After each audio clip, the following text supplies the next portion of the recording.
Before we get this video started, I want to wish a very happy birthday to the second best girl in Persona 5, Futaba Sakura. With that out of the way, we're going to be discussing Joker, and why I think he was the most optimal choice for Smash's first season of DLC. First off, we're going to talk about what Persona exactly is. Basically, it's a spin-off of another big RPG series called SMT, aka Shin Megami Tensei. For those of you who may not know what it's like, the best way I could say it, it's kind of like adult Pokemon with a bunch of stands and a bunch of interchangeable demons that are doing your bidding, and it's really awesome, and I cannot emphasize you need to play Persona 5 enough. Now, for those of you who don't know who the hell Joker is, or for those of you who are mad that we didn't get another form of SMT rep for Smash, I'm going to explain why I think they chose Joker. First things first, Joker is stylish as hell. His design is very sleek and iconic off the bat. He has an instantly recognizable trait being his mask and his Phantom Thief outfit. Aside from his game being the best-selling Atlas game in Japan, Joker is just very much so loved by the community. You see, the thing with Persona is, it has a lot of games. Technically 6 mainline ones to be in fact, because 2 has a sequel to itself. Problem is with those protagonists, as great as they are and lovable, they're not simply as charming as Joker is. This more or less has to do with the fact that Joker's personality is very distinct compared to the rest. In most of the other Persona games, you see very small glimmers of the MC's true personality, but in Persona 5, Joker kind of bleeds his own personality. Whether it be his snarky smiles or his snappy animations, people just love Joker.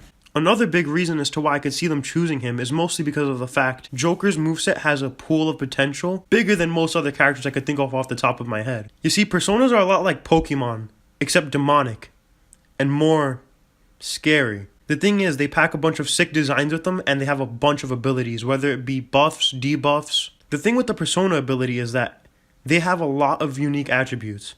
They could give you elemental abilities, buffs, debuffs, and so on throughout the series. How deep it will go into his moveset, I'm uncertain. The big theories that I've seen everyone really talking about is whether or not he'll be able to change his personas, because he is the wild card.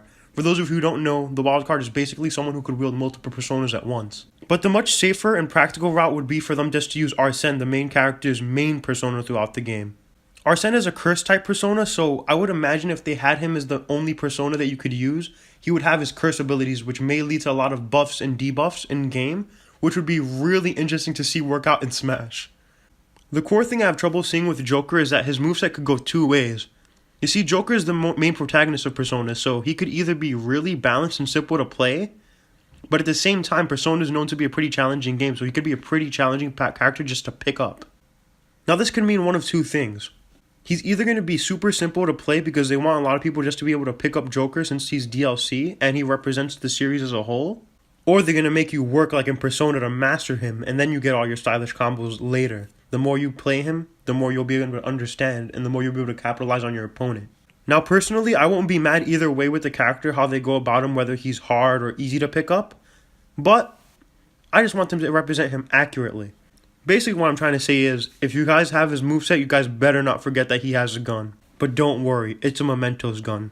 When you play Persona 5, you'll understand why that matters. The really funny thing about Joker is, though, he wields a persona. Now, this could only mean one thing to me.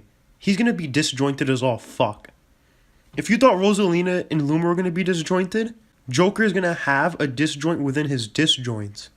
Not only does he wield a knife, he has a fucking giant Pokemon following him around the screen. Well, technically, he's more or less summoning the giant Pokemon, but you still get the point. He's going to be there 1 second, and he's going to be able to, like, stretch. This motherfucker is going to stretch harder than Sonic's forward smash. Now, for those of you who may not know, Persona has been represented in fighting games before. Arc Systems has worked on Persona 4 Arena and BlazBlue Cross-Tag Battle, which both feature, obviously, Persona characters. My only wonder is if the Smash team will implement Arc Systems' take on the Personas into this game. Basically, I'm wondering if they're going to keep over the mechanic with Persona breaking. In Persona 4 Arena, if you hit a character's Persona a certain amount of times, they won't be able to wield it again for a little while on a cooldown. But in Cross-Tag Battle, it has a mechanic where if you hit the Persona, the user will take direct damage.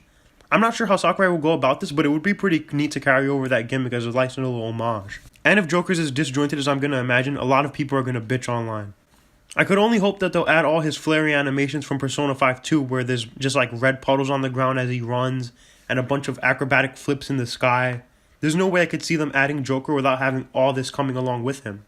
And of course his final smash needs to be an all-out attack, but there's one other option they have that I just don't think they're going to go with just because it's a big endgame spoiler.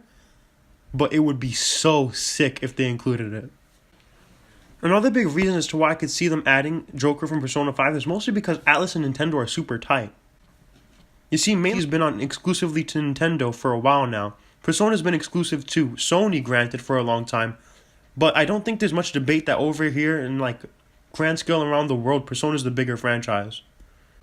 You guys could definitely correct me if I'm wrong though, but from what I understand, Persona 5 and 4 are like the hugest hits over like Atlas's history. Nocturne fans, please don't kill me. Now, of course, a lot of people have been bringing up the fact that Persona may be getting a Switch port, and I would really genuinely love that, because I'm really waiting for that Persona 5 Crimson. But I'm not sure if it's too soon or not, but that could be another video within itself. Now I need to share something a little more personal. I'm a huge Smash Brothers fan. Obviously. I make a lot of Smash content in the past, and I just love the series. I grew up with it, so I can't help it. It has all my favorite games in it. But Joker's announcement was very specifically special to me. I first discovered Persona in my early teens with Persona 4 Golden on the Vita. Now this game changed my perspective on what a game could be. I think this has to do mostly with the fact that I've never seen such an interesting sim aspect with the whole slice of life story plots mixed in with dungeon crawling from an RPG. Which I may add, I was never really all too huge into RPGs except Pokemon because, you know, everyone loves Pokemon. But Persona is my horizons when it comes to me liking RPGs to this very day. I've played so many just because of Persona. When Persona 5 came out, I did nothing but binge it for literally 4 days until I beat it, and I didn't leave my house for I think 3 of those 4 days, and it was pretty disgusting, but I had a blast. Suffice to say, I have a little story. About 2 days before the Game Awards, I was talking with my friends about what they could announce, because this was around the time that Erdrick was leaked and all those big leaks were going about how we were going to get a Smash announcement for a DLC character at the Game Awards. And I was tampered with my expectations because honestly, I never thought what I wanted could have happened. I was telling my friend that my biggest choice for a Smash representative would be a Persona character, but that it would never happen. And in specific, I did mention Joker being the proper fit, mostly because of the fact his design would fit in the best with all the other Smash icons. Now, Persona 4 is my favorite Persona game, but I just knew that Joker was the choice for them to go if they were ever to put a Persona character into Smash. And at that time, I didn't know it yet, but that was the best jinx I've ever had in my life. Because not more than 2 days later, at the Game Awards, I saw Persona 5. Now, at first I was wondering if it was just a simple Switch port or Persona Q2 being localized.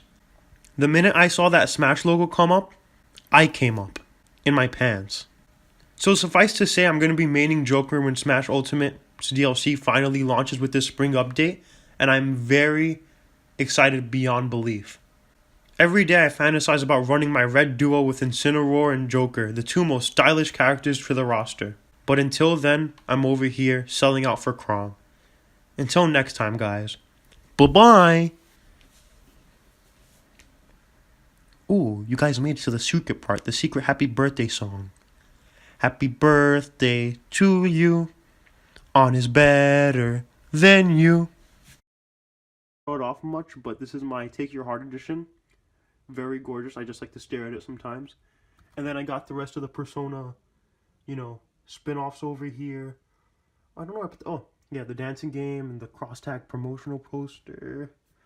And I think I got my Persona 3 up here. Oh yeah. Baby, baby.